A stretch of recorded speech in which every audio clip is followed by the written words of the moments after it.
सच्ची भक्ति का चमत्कार प्राचीन समय की बात है। दक्षिण भारत के एक छोटे से गांव में एक गरीब ब्राह्मण रामदास रहता था। वह अत्यंत श्रद्धालु और भगवान राम का परम भक्त था। उसकी दिनचर्या भजन कीर्तन और राम नाम जपने में बीतती थी। हालांकि उसके पास धन संपत्ति कुछ भी नहीं था, लेकिन उसके मन में प्रभु के प्रति अटूट श्रद्धा थी। गांव में कुछ लोग उसका उपहास उड़ाते थे और कहते, केवल भक्ति से पेट नहीं भरता रामदास, भगवान तुम्हें खाना नहीं खिलाएंगे। लेकिन रामदास मुस्कुराकर उत्तर देता, भगवान अपने भक्तों की चिंता स्वयं करते हैं। एक दिन गांव में दुर्भिक्ष पड़ा, सभी को खाने पीने की समस्या होने लगी। रामदास का भी उपवास पर उपवास होने लगा, लेकिन उसकी भक्ति में कोई कमी नहीं आई।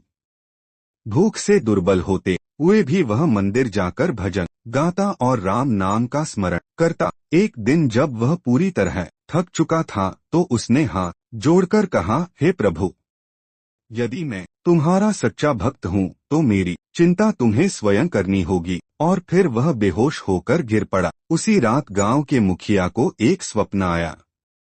भगवान राम ने उसे आदेश दिया, रामदास हमारा सच्चा भक्त है, उसके लिए भोजन की व्यवस्था करो, नहीं तो तुम्हारा सर्वनाश हो जाएगा। सुबह होते ही मुखिया ने रामदास को बुलवाया और आदरपूर्वक उसे भोजन कराया।